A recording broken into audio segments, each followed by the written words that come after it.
हरियाणा के रण में सियासी हलचल तेज इसलिए है क्योंकि भारतीय जनता पार्टी ने अपनी पूरी कैबिनेट बदल दी है।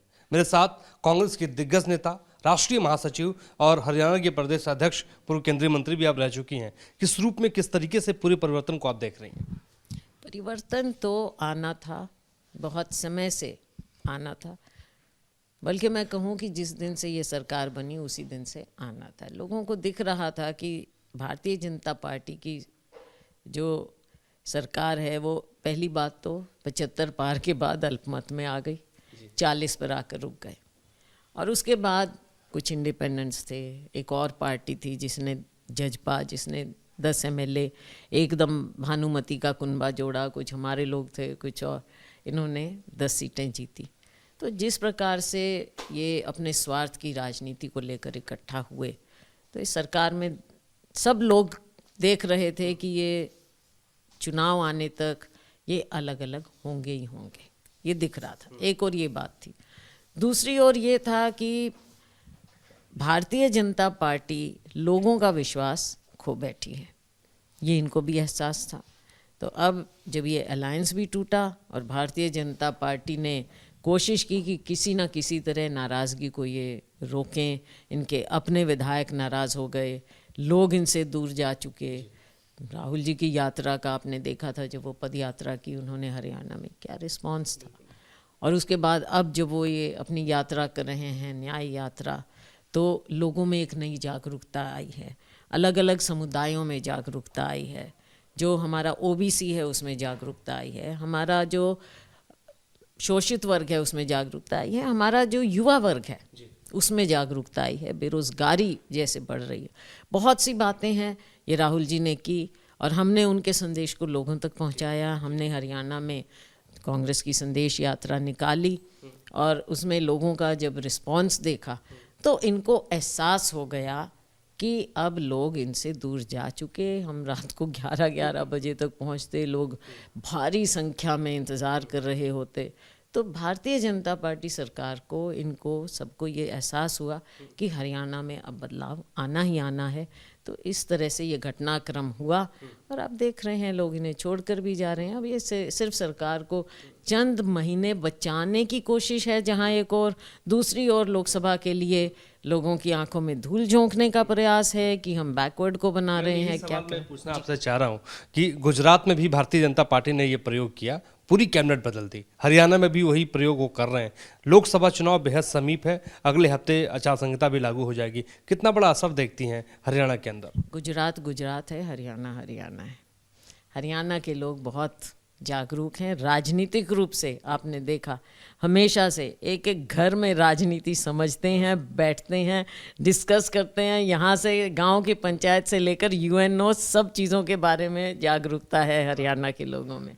तो हरियाणा के लोग अलग हैं और इन्हें मालूम है कि जो फॉर्मूला गुजरात मॉडल वहीं रह गया है, हरियाणा में गुजरात मामला नहीं चल सकता किसी भी प्रकार का, ना राजनीति का ना कुछ और। तो हरियाणा में भारतीय जनता पार्टी की देखो पहले ही जड़ें नहीं थी और इन्होंने 10 साल जैसे तैसे चला लिया। लेकिन अब जब दिल्ली का सिंहासन ही हिल रहा है तो हरियाणा का सिंहासन तो पहले जाएगा। खट्टर साहब का क्या होगा? अब ये देखें, देखो खट्टर साहब, हम तो इज़्ज़त करते हैं जो भी एक ओहदे पर आते हैं, व्यक्तिगत रूप से हम किसी को कुछ, मैं टिप्पणी कभी नहीं कर सकती। लेकिन खट्टर जी भी कोई, हमने उनको किसी राजनीतिक हस्ती के रूप में हरियाणा के लोगों ने नहीं देखा था और वो मुख्यमंत्री बने। और हर पार्टी की अपनी अलग राजनीति और रणनीति होती है, उनको बनाया। लेकिन उनके अपने ही विधायक उनसे नाराज़, उनके मंत्री उनसे नाराज़, प्रशासन पर कोई पकड़ नहीं, तो ये सारी सिचुएशन बनी। नायब सिंह सैनी को किस तरीके से आप देख रही हैं? हरियाणा की राजनीति में है तो पुराने, लेकिन मुख्यमंत्री के तौर पे आप कैसे देख रही हैं? अब ये तो समय बताएगा, लेकिन मुझे कहना पड़ रहा है क्योंकि वो पहले हमारे यहाँ से थे विधायक, वहाँ के लोगों ने इनको नकारा। इनकी धर्मपत्नी भी ज़िला परिषद में लड़ी, 4थे नंबर पर आई। फिर इनको ले गए कुरुक्षेत्र में, वहाँ से पिछली बार जो भी हवा थी, एक बालाकोट, ये वो किसान, कई बातें थी, तो जीत गए। तो कोई ऐसी बात नहीं, हमारे तो वहाँ से रहे हैं ये। लेकिन मुझे लगता है कि अब जिस तरह से किया, उन्हें भी सिर्फ एक ये दिखावे के रूप में लाए हैं। तो अब कितने दिन इनकी सरकार चलेगी, मुझे लगता नहीं कि मैम पार्टी की कद्दावर नेता है और मैंने कई मोर्चों पे आपको देखा, हरियाणा के भीतर भी आपने तमाम रैलियां की हैं, आपने हर जगह बेबाकी से काम किया। सवाल ये है कि आप हमेशा आरोप लगाती हैं कि Bharatiya Janata party operation lotus करती है, तो क्या माना जाए कि हरियाणा में ऑपरेशन पंजाब लोग करने वाले हैं? देखो, ये अपने आप अपने बोझ के नीचे गिरने वाले हैं। मैंने पहले भी कहा कि इनके जो विधायक हैं, इनके जो लोग हैं, वो खुद अपनी सरकार से नाखुश हैं, क्योंकि काम करने का कोई तरीका नहीं, प्रशासन, सरकार नाम की कोई चीज़ नहीं। तो जो बोलते हैं ना कि अपने ही वज़न के नीचे गिर जाते हैं, तो इनके लोग हमसे भी सब बातचीत करते, सब नाखुश, तो ये सरकार चलेगी नहीं, आप देख लेंगे। और आगे आने वाला समय तो भारतीय जनता पार्टी, जो पहले था कि हरियाणा में कोई नाम लेने वाला नहीं मिलेगा। बहुत बहुत शुक्रिया हमसे बातचीत करने के लिए। कुमारी शैलजा हमारे साथ थी, कद्दावर नेता हरियाणा की, और हरियाणा की राजनीति में बेबाकी से अपनी बात को रखने वाली ये ऐसी नेत्री हैं जो तमाम अगर हम नेताओं के बारे में बात करें हरियाणा के भीतर, तो अलग एक हमेशा छाप छोड़ती हुई नजर आती हैं। नायब सिंह सैनी को किस तरीके से आप देख रही हैं? हरियाणा की राजनीति में है तो पुराने, लेकिन मुख्यमंत्री के तौर पे आप कैसे देख रही हैं? अब ये तो समय बताएगा, लेकिन मुझे कहना पड़ रहा है क्योंकि वो पहले हमारे यहाँ से थे विधायक, वहाँ के लोगों ने इनको नकारा।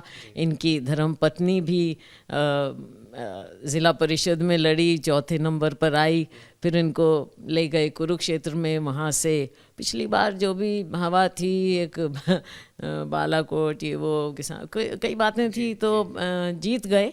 तो कोई ऐसी बात नहीं, हमारे तो वहाँ से रहे हैं ये। लेकिन मुझे लगता है कि अब जिस तरह से किया, उन्हें भी सिर्फ एक ये दिखावे के रूप में लाए हैं। तो अब कितने दिन इनकी सरकार चलेगी, मुझे लगता नहीं कि मैम पार्टी की कद्दावर नेता है और मैंने कई मोर्चों पे आपको देखा, हरियाणा के भीतर भी आपने तमाम रैलियां की हैं, आपने हर जगह बेबाकी से काम किया। सवाल ये है कि आप हमेशा आरोप लगाती हैं कि Bharatiya Janata party operation lotus करती है, तो क्या माना जाए कि हरियाणा में ऑपरेशन पंजाब लोग करने वाले हैं? देखो, ये अपने आप अपने बोझ के नीचे गिरने वाले हैं। मैंने पहले भी कहा कि इनके जो विधायक हैं, इनके जो लोग हैं, वो खुद अपनी सरकार से नाखुश हैं, क्योंकि काम करने का कोई तरीका नहीं, प्रशासन, सरकार नाम की कोई चीज़ नहीं। तो जो बोलते हैं ना कि अपने ही वज़न के नीचे गिर जाते हैं, तो इनके लोग हमसे भी सब बातचीत करते, सब नाखुश, तो ये सरकार चलेगी नहीं, आप देख लेंगे। और आगे आने वाला समय तो भारतीय जनता पार्टी, जो पहले था कि हरियाणा में कोई नाम लेने वाला नहीं मिलेगा। बहुत बहुत शुक्रिया हमसे बातचीत करने के लिए। कुमारी शैलजा हमारे साथ थी, कद्दावर नेता हरियाणा की, और हरियाणा की राजनीति में बेबाकी से अपनी बात को रखने वाली ये ऐसी नेत्री हैं जो तमाम अगर हम नेताओं के बारे में बात करें हरियाणा के भीतर, तो अलग एक हमेशा छाप छोड़ती हुई नजर आती हैं। हमारे सहयोगी राकेश रावत के साथ मोहित राज दुबे, न्यूज़ 18 दिल्ली।